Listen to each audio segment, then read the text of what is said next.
विद्यार्थी मित्र, आपण मुघल इतिहासाच्या संदर्भातनं माहिती घेत आहोत. BA सेकंड इयरचा जो पेपर आहे त्या संदर्भानं. आणि या मुघल इतिहासामध्ये आपण त्यांच्या प्रशासकीय व्यवस्थेचा अभ्यास करतो. मित्र, अत्यंत मजबूत अशा पायावरती मुघलांची प्रशासकीय व्यवस्था होती आणि या प्रशासकीय व्यवस्थेच्या बळावरच मुघलांनी दीर्घकाळ भारतावरती राज्य केलं असं आपण ठामपणे म्हणू शकतो.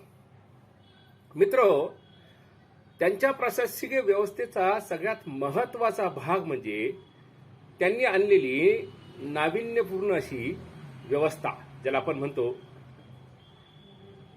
मनसबदारी व्यवस्था. हा आपण दुसऱ्या भागाचा अभ्यास करत आहोत. पहिल्या भागामध्ये मी तुम्हाला मुघल राजांविषयी माहिती दिली, बादशहांविषयी, त्यांच्या कशा पद्धतीनं 1526ला एप्रिलमध्ये पहिल्या पानिपतच्या युद्धामध्ये मुघलांचं साम्राज्य हे प्रस्थापित झालं भारतावरती आणि राणा सांगा आणि इब्राहिम लोधीला कसं त्यांनी हरवलं या संदर्भानं माहिती घेतली आणि मनसबदारी जी पद्धती आहे त्याच्या संदर्भातनं आपण माहिती घेतली. मित्र, मनसबदार म्हणजे एक ऑफिसर. मनसब म्हणजे क्रम. तो फर्स्ट क्लासचा अधिकारी आहे, सुपर क्लासचा अधिकारी आहे, का क्लास 3चा अधिकारी आहे, का क्लास 4चा ब्युरोक्रॅट आहे, नोकर आहे, असं आपण म्हणू शकतो. मनसब हा शब्द मूळचा अरेबी शब्द आहे. त्याचा अर्थच आहे की रँक, कुठल्या रँकचा तो अधिकारी आहे. ही व्यवस्था मुघलांनी लागू केली आणि या व्यवस्थेला खऱ्या अर्थानं लागू आणि मजबूत करण्याचं काम सम्राट अकबराने केलं, ज्याने स्वतः बादशाह हे पद नाकारून सम्राट असं पद घेतलं होतं, सम्राट अशोकासारखं असं आपण म्हणू शकतो. तर त्यांनी या व्यवस्थेला पुरजोर अशी ताकद दिली. हा जो मनसबदार होता, शहाजहानच्या काळापर्यंत तो सॅलरीड होता, त्याला पगार मिळत होता.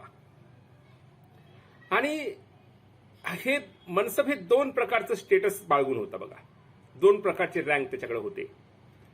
की एक म्हणजे झट, ज्याला जट असं म्हणायचे, की तो सामान्य प्रशासनाचा एक भाग असायचा.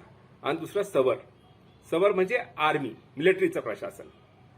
म्हणजे हा मनसब जो असायचा तो एकाच वेळेला सामान्य प्रशासक आणि दुसऱ्या वेळेला मिलिटरीचा प्रशासक किंवा मिलिटरीचा जनरल म्हणूनही तो काम करायचा. आणि ही ते सॅलरी आणि अलाउन्स त्याच्यावरती ठरल्या जायचं. परंतु शहाजहानच्या काळापर्यंत काय झालं की एक घोड्यावरती किंवा एका सैनिकांवरती 1 रुपया अशा प्रकारे त्याची सॅलरी ठरवली जात होती. परंतु शहाजहानच्या काळापर्यंत सॅलरी आणि त्याच्याकडे असणारी फौज, मिलिटरी किंवा घोडे याच्या प्रमाणामध्ये बदल झाला. की जसं आपण म्हणतो की तो जरी 5,000 झट किंवा त्याला 20,000 पगार मिळत असला त्या मनसबदाराला रँकनुसार, झटनुसार, परंतु सवरनुसार त्याच्याकडे 20,000 घोडे असले पाहिजे असं नाही. तर त्याच्याकडे 5,000 घोडे सुद्धा असू शकत होते किंवा 5,000चं सैन्य सुद्धा असू शकत होतं किंवा असत होतं. अशा प्रकारचा विरोधाभास आपण बघतो की शहाजहानच्या काळामध्ये सुरू झाला. हे मनसब जे होतं ते वंश परंपरागत मिळत नव्हतं. मनसबदारी ही त्याच्या मेरिटनुसार, त्याच्या गुणवत्तेनुसार त्याला त्या पदावरती अपॉइंट केलं जात होतं. त्याला त्या पदावरती म्हणजे त्याला मनसब दिल्या जात होती. मग ती 5,000 असेल, 10,000 असेल, 20,000 असेल, असं. ती हेरिटेरी नव्हती, वंश परंपरागत नव्हती. म्हणजे एखाद्या मनसबदाराचा मुलगाच मनसबदार होईल असं काही नव्हतं. जे वेगवेगळ्या प्रांतातून आलेले लोक होते, त्याच्यामध्ये तुर्क असतील, इराणी असतील, भारतीय असतील, दख्खनी असतील, राजपूत असतील, अशा सगळ्या लोकांना मनसबदार केलं जात होतं. शिवाजी महाराजांना सुद्धा औरंगजेबाने मनसबदारीची ऑफर दिली होती, हे लक्षात घ्या. म्हणून या मनसबदारांना सैनिक बाळगणं हे महत्वाचं जे क्रायटेरिया होता तो इम्पॉर्टन्स होता. परंतु जे सैनिक मनसबदाराच्या अखत्यारीत असायचे ते सगळे सैनिक मनसबदारासाठी लॉयल असायचे. परंतु ते सैनिक आपण असं पाहतो की दिल्लीच्या बादशाप्रती लॉयल होते का, तर नाही. त्यांना सॅलरी कोण देणार, तर तो मनसबदार देणार.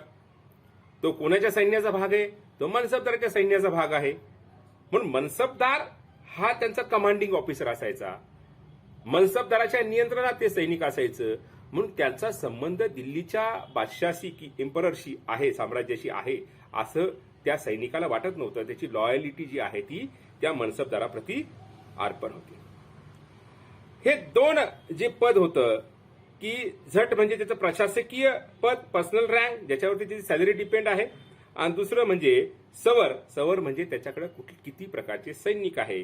हे जे असं होतं की एक मनसबदाराला 1 रुपया दिला जात होता प्रत्येक हॉर्सवरती. एक घोडा असेल तर त्याचे 1 रुपया पगार, जितके घोडे तितका त्याचा पगार. परंतु शहाजहानच्या काळामध्ये आपण असं बघतो की हे प्रमाण बदलत गेलं आणि झटचा अर्थ म्हणजे फार मोठ्या पगाराचा अधिकारी आहे आणि सवर म्हणजे त्याच्याकडे किती सैन्य आहेत हे प्रमाण बदललं आणि पगार हा जास्तीचा व्हायला लागला आणि घोडे किंवा सैनिक त्याच्याकडे कमी व्हायला लागले. मग नंतरच्या काळामध्ये असं बघतो की याचा दुष्परिणाम आपल्याला मुघलांच्या साम्राज्यावरती होण्यास सुरुवात झाली असं आपण दिसतो. आता या मनसबदाराच्या पगार जो दिला जात होता तो अकबराच्या काळापर्यंत डायरेक्टली त्याला पैशाच्या स्वरूपात मोबदला दिला जात होता. परंतु शहाजहानच्या काळापर्यंत येईपर्यंत त्याला जहागिरीचं वाटप व्हायला सुरुवात झाला. जहागिरीचा अर्थ म्हणजे असा की जे नोबल अधिकारी आहेत, जे प्रशासकीय किंवा आर्मीचे अधिकारी आहेत, त्यांना जमिनीचं वाटप केलं जात होतं. यालाच इक्तेदारी सिस्टीम असं म्हणतात. इक्तेदार की ही जमीन त्याला वाटली जात होती.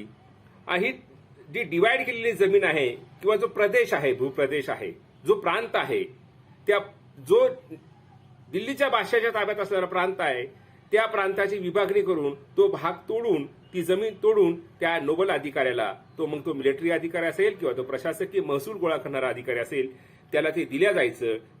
त्या जमिनीवरती तो स्वतःची हुकूमत चालवायचा, स्वतःचं सैन्य चालवायचा, स्वतःचं राज्य चालवायचा. म्हणजे एका अर्थानं तो जरी दिल्लीच्या बादशाच्या अंतर्गत असला तर तो स्वतःचा तिथला स्वतंत्र कारभारी होण्यासाठी धडपड करत होता, नव्हे तो करायचाच. अशा प्रकारची सिस्टीम शहाजहानच्या काळामध्ये इंट्रोड्यूस झाली. म्हणजे जी टेरिटरी आहे, इक्तेदार म्हणजे जो भूभाग आहे, जी टेरिटरी आहे, जी जमीन आहे, त्या मनसबदाराच्या मालकीची. तो तिथला अधिकारी म्हणजे त्याला पैशाच्या स्वरूपात जी सॅलरी मिळत होती ती बंद झाली आणि त्यांनी त्याला जो भूभाग किंवा जो प्रदेश दिलेला आहे त्या प्रदेशामध्ये त्यांनी आपली स्वतःचं, ज्याला आपण म्हणतो महसूल गोळा करायचा, जे विविध टॅक्स गोळा करण्याचा अधिकार त्याला आहे तो गोळा करायचा आणि त्यातलं उरलेलं सरप्लस जो ठरलेला भाग आहे तो दिल्ली बादशाच्या इम्पररमध्ये त्याच्या महसूल खात्यामध्ये, ट्रेझरीमध्ये जमा करायचा. अशा प्रकारची व्यवस्था तिथं सुरू झाली. हे इक्तेदार होते. हे जे सरप्लस झालेला जो टॅक्स होता तो टॅक्स त्यांना दिल्लीला पाठवणं किंवा दिल्लीच्या दरबारामध्ये देणं, जमा करणं हे गरजेचं होतं. आणि ह्या मनसबदारांचा मात्र एक अधिकार त्या काळात काढून घेण्यात आला की जे रेव्हेन्यू अधिकारी आहेत त्यांनी केवळ रेव्हेन्यू म्हणजे महसूल गोळा करायचा आहे. त्या भूभागावरती कुठलं लॉ अँड ऑर्डर मेंटेन करण्याचं काम त्यांनी करू नये.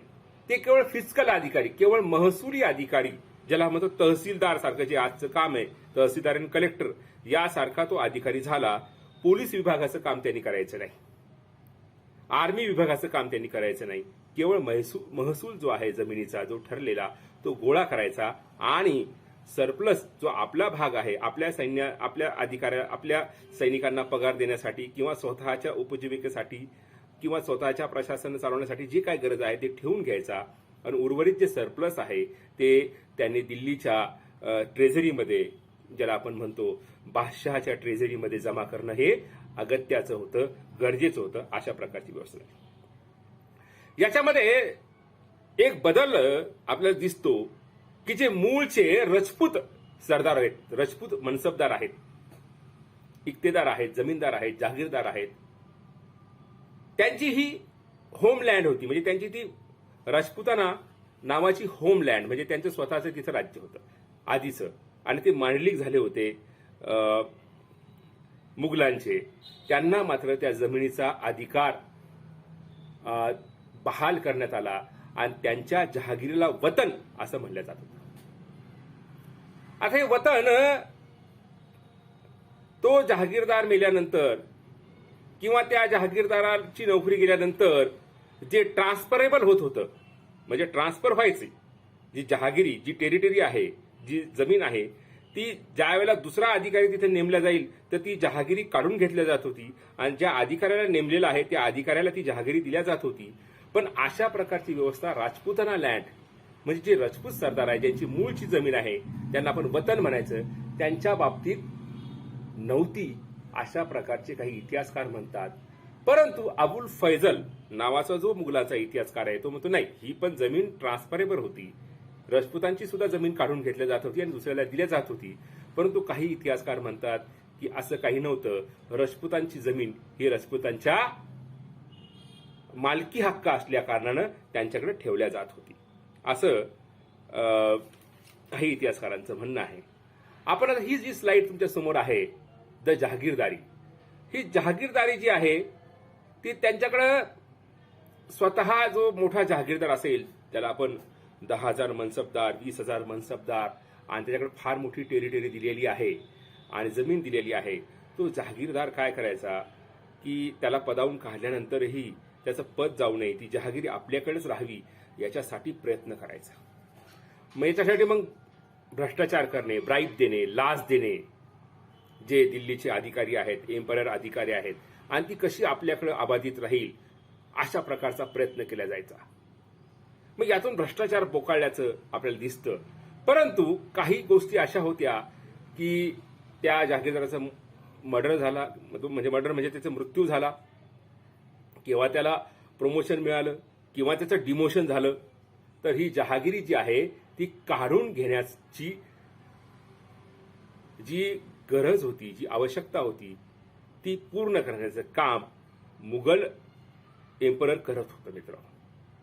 आणि मग ही जहागिरी काढून घेतल्या म्हणजे जोपर्यंत तो नोकरीवर आहे तोपर्यंत ती जहागिरी अबाधित राहील आणि त्याचा ट्रान्सफर झाला किंवा त्याचा मृत्यू झाला किंवा त्याचा त्या प्रमोशनवरनं तो खाली आला तर ती काढून घेण्याचे अधिकार मात्र इम्पेरियलकडे गरजेचं होतं. ती काढून घेण्यासाठी जे प्रयत्न व्हायचे किंवा काढून घेतल्या जात होती. परंतु शहाजहानच्या काळापर्यंत आपण असं बघतो की थोडंसं याच्याकडे आपण दुर्लक्ष झाल्यासारखं प्रकार झाल्यासारखं आपल्याला असं वाटतं. आणि मग आता काय झालं, जी पूर्वीची मनसबदार पद्धती होते, इक्तेदाराला जी जमीन दिली जात होती तिचं रूपांतर थोडंसं जमीनदार सिस्टीम मध्ये झाल्यासारखं आपल्याला वाटतं. आता जरी मोठे जहागीरदार होते पण मोठे जहागीरदार प्रत्येक ठिकाणी जाऊन महसूल गोळा करतील का, तर नाही. तर त्या मोठ्या जहागीरदाराच्या पद्धती छोटे छोटे जहागीरदारामध्ये त्यांनी पण जमीन वाटलेली होती. स्वतःकडे काही जमिनीचा भाग ठेवून बाकीच्या छोट्या लोकल इलाइट वर्गाकडे, लोकल म्हणजे स्थानिक छोट्या सिपे सरदारांकडे म्हणा किंवा छोट्या जमीनदाराकडे म्हणा, ही जमीन ती वाटली जात होती. आता ही जमीनदारी कशी होती की जे प्रत्यक्ष त्या जमिनीमध्ये शेती करणारे जे लँड लॉर्ड आहेत, शेतकऱ्यांच्या मार्फत, ज्याला आपण म्हणतो कुणब्यांच्या मार्फत जमीन करून घेणारे जे लोक आहेत, कस्तकार ज्याला आपण म्हणतो, त्यांच्याकडनं ते ही जमीन त्यांची वंश परंपरा होती, हेरिटेरी जी होती. तर ह्या जमिनीवरती ते स्वतःच आपला जमिनीचा हक्क क्लेम करायचे आणि हेरिटेरी जी जमीन आपल्याकडे मिळालेली आहे त्याचा रेव्हेन्यू गोळा करून ते मनसबदाराकडे आणि मनसबदाराच्या वतीनं तो नंतर आपण बघतो की सेंट्रल एम्पायरकडे तो जात होता. आणि हे जे जमीनदार आहेत यांचे 3 प्रकार होते मित्र, की जे मूळ छोटे लोकल जमीनदार आहेत यांच्यामध्ये 3 प्रकार होते. एक जो जमीनदार ज्याच्या स्वतःच्या हक्काची मालकीची जी जमीन आहे, याच्यामध्ये मुख्यतः मूळ भारतीय लोक येत होते, ज्याच्यामध्ये मग राजपूत असतील जे तिथले मूळचे राज्यकर्ते होते, जाट असतील किंवा इतर कोणी मराठी असू शकतील, त्यांच्या ताब्यात ती जमीन असायची. ते तिथले ऑनर होते त्या जमिनीचे, ते तिथला टॅक्स जमा करायचे आणि तो नंतर मनसबदाराच्या मार्फत नंतर सेंट्रलला, किंवा तो जर मोठा जमीनदार असेल तर डायरेक्ट तो स्वतःचा टॅक्स ठेवून बाकीचा तो सेंट्रल गव्हर्नमेंटला, म्हणजे ज्याचा अर्थ बादशाहीच्या ट्रेझरीमध्ये महसूल विभागामध्ये तो जमा करायचा. नंतर दुसरा जो प्रकार आहे की जे जमीनदार की जे पगारी नेमलेले आहेत, जे ऑफिसर आहेत निजामाद्वारे, म्हणजे दिल्लीच्या बादशाहद्वारे, की त्यांना एक विशिष्ट पगारावर ठेवलेलं आहे आणि ते जाऊन टॅक्स जमा करतात शेतकऱ्याकडनं किंवा जमीनदार याच्याकडनं, आणि मग तो टॅक्स संपूर्णपणे तो सेंट्रल गव्हर्नमेंटला बादशाही जमा करतात आणि त्याच्या बदल्यात त्यांना सॅलरी मिळते. अशा प्रकारचा एक जमीनदार वर्ग किंवा टॅक्स कलेक्ट करणारा वर्ग तो पण तिथे अस्तित्वात होता, किंवा त्यालाही टॅक्स जमा करण्याचा अधिकार दिला होता आणि ते फक्त टॅक्स जमा करायचे काम करायचे. त्यानंतर आपण बघतो प्राथमिक जमीनदार वर्ग, की जो स्वतः शेती करतोय किंवा करून घेतोय आणि याच्यासाठी म्हणून त्यांनी स्वतःची जमीन आणि जंगल जमीन जी आहे ती जंगल जमीन त्यांनी तिथलं जंगल साफ करून, तिथली स्वच्छता करून ती जमीन त्यांनी शेती करण्यायोग्य केलेली आहे, ती मोकळी केलेली आहे आणि मग तो त्याच्यावर शेती करतोय, करून घेतोय आणि मग त्याचा जो टॅक्स आहे तो जमा करतोय. याला प्राथमिक स्वरूपाचा जमीनदार असं म्हणलं जात होतं मित्र. ही एक पद्धत आपण बघतो तिथं आलेली आहे. नंतर आपण बघतो की ही टॅक्स सिस्टीम कशी होती, द लँड रेव्हेन्यू कशा पद्धतीने घेतला जात होता मुघलाच्या काळामध्ये. तर मित्र हो, जेवढी जमीन त्या शेतकऱ्याकडे किंवा त्या जमीनदाराकडे आहे त्याच्यावर टॅक्स न घेता प्रत्यक्षपणे त्या जमिनीवरती किती पीक आलंय, त्याला आपण माल म्हणतो, किती पीक आलंय त्याची मोजणी करून त्याच्या 1/3 टॅक्स, 1/3 टॅक्स हा जमा केला जात होता आणि तो सरकार दरबारी मुघलांच्या दरबारामध्ये तो जमा केला जात होता. नंतर आपण म्हणतो जबत, ही कोणाच्या माध्यमातून हा टॅक्स जमा केला जात होता, तर जबत म्हणजे जमीनदार जो टॅक्स जमा करणारा आहे त्याच्याकडनं हा टॅक्स जमा केला जात होता, त्याला जबत असंही नाव म्हणलं जात होतं. आता केवळ जमिनीवरती टॅक्स जमा केला जात होता का, तर असं नाही मित्र हो. म्हणजे शेतीच्या मालावर टॅक्स जमा केला जात होता तर असं नाहीये. याशिवायही मुघल काळामध्ये अनेक दुसरे टॅक्स होते, जसे चराई टॅक्स होता. त्याच्यामध्ये चराई टॅक्समध्ये मिठावरती टॅक्स होता, जे वॉटर कॅनल आहे, जे पाणी पुरवठा करणारे कॅनल आहेत ज्याला आपण म्हणतो बंधारे, पाणी पुरवठ्याची योजना, त्याच्यावर टॅक्स होता. जंगलावरती टॅक्स होता, पाळीव प्राण्यांवरती टॅक्स होता. ही सगळी टॅक्स मुघल काळामध्ये जमा केल्या जात होती. मला असं वाटतं तुम्हाला जमीन महसुलाच्या बाबतीत, इक्तेदारी पद्धतीच्या बाबतीत, जप्त पद्धतीच्या बाबतीत, सवरच्या बाबतीत तुम्हाला मी चांगल्या पद्धतीने माहिती दिलेली आहे आणि ही तुम्हाला कळाली असेल. मित्र हो, हे अत्यंत महत्वाचं असं प्रकरण आहे. ज्या कुणांना या संदर्भाने अभ्यास करायचा आहे ते आपल्या कॉलेजचे विद्यार्थी असतील तर त्यांना तर मी ही सरळ पाठवतो ही लिंक.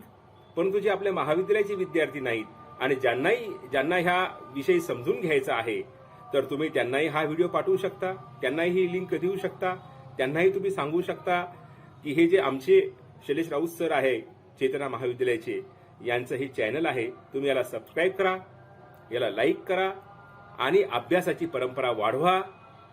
या देशामध्ये अनेक प्रशासकीय अधिकाऱ्याची गरज आहे, अनेक चांगल्या प्रशासकीय अधिकाऱ्याची नितांत गरज आहे. तरुणांनी याच्यामध्ये आलं पाहिजे. यासाठी हा जो व्हिडिओ आहे तो व्हिडिओ त्यांना शेअर करा त्यांना लाईक करायला सांगा आणि सबस्क्राईब करायला सांगा. धन्यवाद. जय हिंद मित्र हो.